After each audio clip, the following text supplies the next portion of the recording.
A reading from the second book of Kings. The high priest Hilkiah informed the scribe Shaphan, "I have found the book of the law in the temple of the Lord." Hilkiah gave the book to Shaphan, who read it. Then the scribe Shaphan went to the king and reported, "Your servant had melted down the metals available in the temple, and had consigned them to the master workmen in the temple of the Lord." The scribe Shaphan also informed the king that the priest Hilkiah had given him a book, and then read it aloud to the king. When the king heard the contents of the book of the law, he tore his garments and issued a command to Hilkiah the priest, Hikam, son of Shaphan, and Kabor, son of Machia, and the scribe Shaphan, and the king's servant Ashiah, "Go, consult the Lord for me, for the people, for all Judah, about the stipulation of this book that has been found, for the anger of the Lord has been set furiously ablaze against us, because our fathers did not obey the stipulation of this book, nor fulfill our written obligations." The king then had all the elders of Judah and of Jerusalem summoned together before him. The king went up to the temple of the Lord with all the men of Judah and all the inhabitants of Jerusalem, priests, prophets, and all the people, small and great. He had the entire contents of the book of the covenant that had been found in the temple of the Lord, read out loud to them. Standing by the column, the king made a covenant before the Lord that they would follow him and observe his ordinances, statutes, and decrees with their whole hearts and souls, thus reviving the terms of the covenant which were written on this book. And all the people stood as participants in the covenant. Verbum Domini.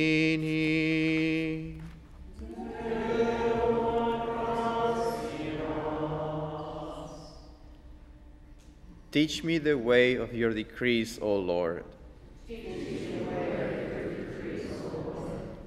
Instruct me, O Lord, in the way of your statutes, that I may exactly observe them.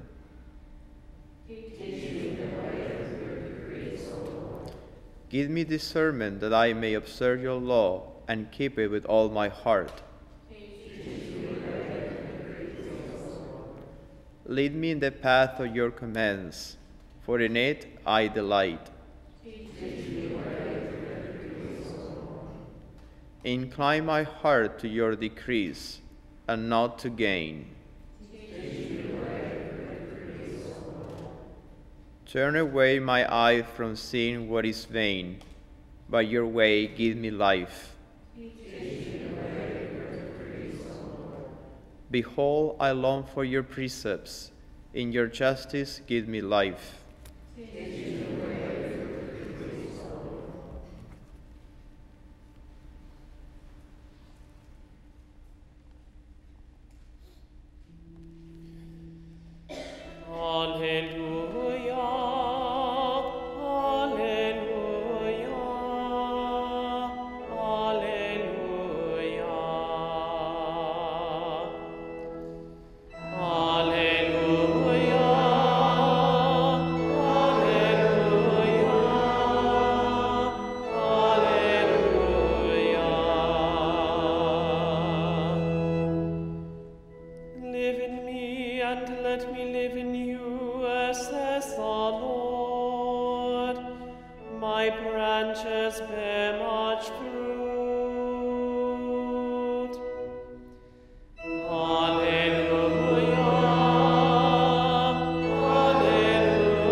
Dominus vobiscum. Et cum spiritu tuo. Lectio Sancti Evangelii secundum Matteum. Gloria tibi, Domine. Jesus said to his disciples, "Beware of false prophets who come to you in sheep's clothing, but underneath are ravenous wolves. By their fruits you will know them. Do people pick grapes from thorn bushes or figs from thistles? Just so every good tree bears good fruit, and a rotten tree bears bad fruit. A good tree cannot bear bad fruit, nor can a rotten tree bear good fruit. Every tree that does not bear good fruit will be cut down and thrown into the fire.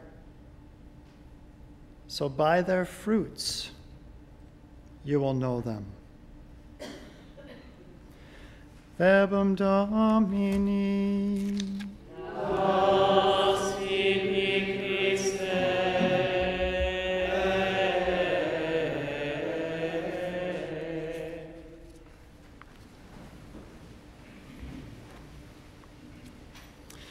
It was just 2 years ago, on June 13th, in the year 2012, that a young mother, just 28 years old, passed away. And at her funeral, some 2,000 people attended, 30 priests, and the Vicar General of Rome, Cardinal Vellini. Her name was Chiara Corbelli Petrio. What was it that made her life so remarkable that so many wanted to be there at her funeral? She had met her husband Enrico in the year 2008. They had a common interest as musicians, and they were married actually in 2008. They had met some time before then. And several months later, they found out that they were expecting a child. But in the pregnancy, it was discovered that this child had anencephaly, congenital absence of the brain. And so the doctors advised her at that time, she and her husband, to terminate the pregnancy, something that they refused to do.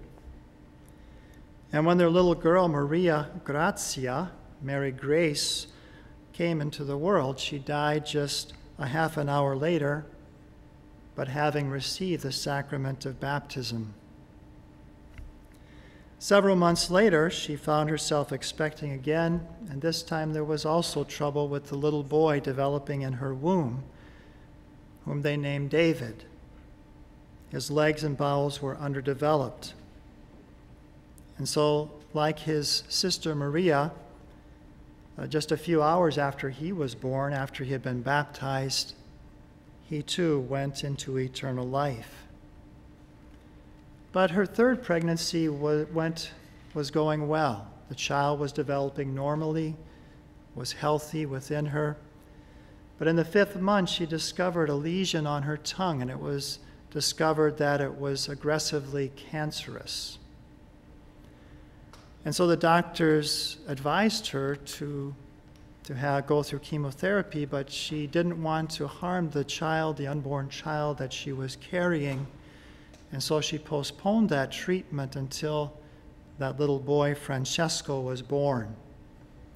And he was born in perfect health on May 30th in the year 2011, and she began chemotherapy and treatment, but it was unsuccessful. It was too late. The cancer had advanced too far within her. And it was on June 12th, 2012, the night before she died, she was going into her death agony, when the Franciscan priest who was close to them, had married them, and was close to them throughout their married life and helped them through the tragedy of their first 2 children, he celebrated Mass in her room at 1 a.m. in the morning with the family gathered around her bed. And he read the gospel of the parable of the salt and light of the world. And Jesus said, or he asked Chiara, he said, what does the light stand? You know, Jesus said, your light must be put on a stand so that all can see it. He asked Chiara, what is the stand? And she said, the cross. And after receiving Holy Communion, it was said she became very radiant. And she said, it is done. Like our Lord, who said, it is accomplished. The final hours of her life she spent in the presence of the Blessed Sacrament, which remained in her room. So she died in the presence of our Eucharistic Lord. Her husband, Enrico, said, Chiara has gone to the bridegroom, who loves her much more than I.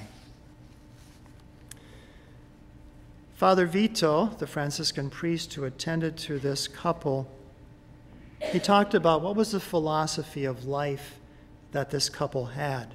What was their philosophy of life? He said the philosophy of life that they shared was this: never to consider anything as belonging to oneself, but rather to accept everything as a gift and to be able to recognize the face of the giver in all things. Either you accept your life as a gift and can share this gift, or else you constantly seek to possess and amass things which you then fear to part with. A person who cannot accept life and share it with others treats others as a potential threat, even if that other is their own little child. And he added, Chiara left this world happy, since she did not die regretting any decision she had made. She often said that if she had had an abortion, she would probably have spent every living moment trying to forget that day. At the same time, she considered the heavenly and earthly birthdays of her two children as the happiest days of her life. So the day that they were born was also the day of their birth into heaven. They were baptized, they died that very day, and she considered those 2 days as the happiest days of her life. You see, and I'll show you here, I printed out, these pictures aren't too clear, but hopefully our camera can get them and you can see them. This is Chiara with her newborn Francesco, and then here's the family, Enrico, Chiara, and Francesco, that first few months of Chiara's life. She died about a year after Francesco was born. But you see, I think there are really two philosophies of life that we see active in our society today. Two ways that we can live, two ways that we can choose to live. One is that everything revolves around myself, and I have to protect myself from any impositions upon my freedom, anything that's going to demand my time or my effort, that's going to require sacrifice of me. I have to isolate myself from that because I must consider myself the center of the universe, and everything must serve me. And the other way is to see that my life is a gift. God has given me this gift. I don't possess it. Everything belongs to Him. And so this gift He's given to me, I want to give away. I want to give away. By their fruits you will know them, the Lord said in today's gospel. And I'd like to contrast this life of Chiara and Enrico and the life that they chose in giving life to their children, even with their disabilities and difficulties, even with their short lives for the first two children, to contrast that with another woman, the one who founded Planned Parenthood, Margaret Sanger. She had 3 children, and one of her children, Grant, said this: Mother was seldom around. She just left us with anybody handy and ran off we didn't know where. The fact is that she carried on at least 6 unconcealed premarital and extramarital affairs. She wrote that sex would light up the world to an earthly paradise. It was hardly so for her neglected children. It was quite simply selfishness. And in Margaret Sanger's journal, The Birth Control Review, it had one of her favorite slogans on each issue: birth control, to create a race of thoroughbreds. So she had the idea of creating a perfect race. Sounds like someone else, Adolf Hitler. In fact, in her journal, some of the eugenicists, those who are trying to create the perfect race, spoke in praise of some of the Nazi eugenicist programs. Margaret Sanger said that we should have a new kind of philanthropy, a new type of charity. She said that the traditional works of charity just were not working, that it made the problems worse. It, quote, this is a quote from her, it encourages the perpetuation of defectives, delinquents, and dependents, the most devastating curse on human progress and expression. End of quote. True charity, she said, should not coddle and perpetuate the, quote, dead weight of human waste. End of quote. But weed out the undesirables through birth control. If you've ever seen the movie Scrooge, you know that statement. Well, if they're going to die, let them do it and decrease the surplus population. By their fruits you will know them. Jesus said, beware of false prophets who come to you in sheep's clothing, saying, this is something good. This sexual license that's open to everything. This is something good. They come dressed in sheep's clothing, but underneath are ravenous wolves. By their fruits you will know them. The good tree bears good fruit, the rotten tree bears rotten fruit. Which of those two types of lifestyles and philosophies are you most attracted to? Which side would you be on? Which fruit do you want to bear in your own life? And so it is so important what our bishops are asking for the whole church to engage in at this time, these 14 days between June 22nd and July 4th. And we have during this time many martyrs and saints who stood up against great political adversaries, who died martyrs' deaths like St. Thomas More and St. John Fisher, like St. Peter and St. Paul, the Roman martyrs. We can think of St. John the Baptist. And yet they remain strong and faithful to God, even in the midst of that oppression that they were suffering. That's what we're called to do. To be strong even in the face of the challenges that we face and the oppression that is descending upon us. The theme for this year's Fortnight of Freedom is the freedom to serve.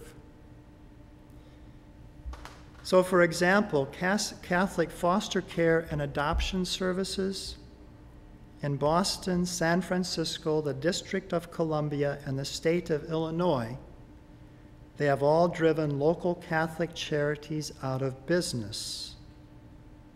The business of providing adoption or foster care services in Boston for over 100 years, placing some of the most difficult children to place, now out of business because of the government, revoking their licenses or by ending their government contracts, or both, because these charities refuse to place children with same-sex couples or unmarried opposite-sex couples who were cohabitating. That's one of several examples that could be given. So we're losing our freedom to serve. When Archbishop Coeur de Lion gave the keynote address at the March for Marriage in Washington last week, he talked about how in the early church that the Christians, during the times of the plagues, the well-to-do in the Roman society would go to the hills to save themselves. But the Christians remained, putting themselves at risk, serving those who were dying from the plague and helping those who were in need. The historian Eusebius said, all day long some of them tended to the dying and to their burial, countless numbers with no one to care for them. Others gathered together from all parts of the city a multitude of those withered from famine and distributed bread to them all. The Emperor Julian complained to one of his pagan priests, they support not only their poor, but ours as well. Because he saw, I guess, the influence that this was having. And Archbishop Cordileone said two things. He mentioned how Jean Jugan, in 1839, she came across an old blind woman who was on the street. She had nowhere to live. And she took her to her home, to her apartment, and put her to sleep in her own bed. And from this profound encounter was born the Little Sisters of the Poor, who even today are loving, caring for, and providing homes for thousands of elderly who deserve dignity as well as care. But now these nuns face the possibility of being shut down, of spreading the love of Jesus to the needy because of the refusal to comply with the health care mandate. Freedom to serve. That's all we're asking, to be able to continue to be able to freely serve. I would just like to conclude with another word from Archbishop Cordileone, which I think is so needed today in regards to the debate over marriage. He said, every child comes from a man and a woman and has a right, a natural human right, to know and to be known by, to love and be loved by their own mother and father. This is the great public good that marriage oriented towards and protects, that marriage is oriented toward and protects. The question is then, does society need an institution that unites children to the mothers and fathers who bring them into the world, or doesn't it? If it does, that institution is marriage. Nothing else provides this basic good to children. What about talking about children? How about their rights? How about what's for their welfare in the discussion about marriage? The truth is that every child comes from a mother and father, and to deliberately deprive a child of knowing and being loved by his or her mother and father is an outright injustice. That is our very nature, and no law can change it. Those with temporal power over us might choose to change the definition of marriage in the law, but our nature does not change. If the law does not correspond to our nature, such that there is a conflict between the law and nature, guess which one will prevail? And the people will figure it out. Just like everyone predicted that abortion would just become accepted. But we see quite the opposite, that it goes against our nature, and we see all of the fallout and the consequences of opening the door to that. By their fruits you will know them. What type of life are you going to live?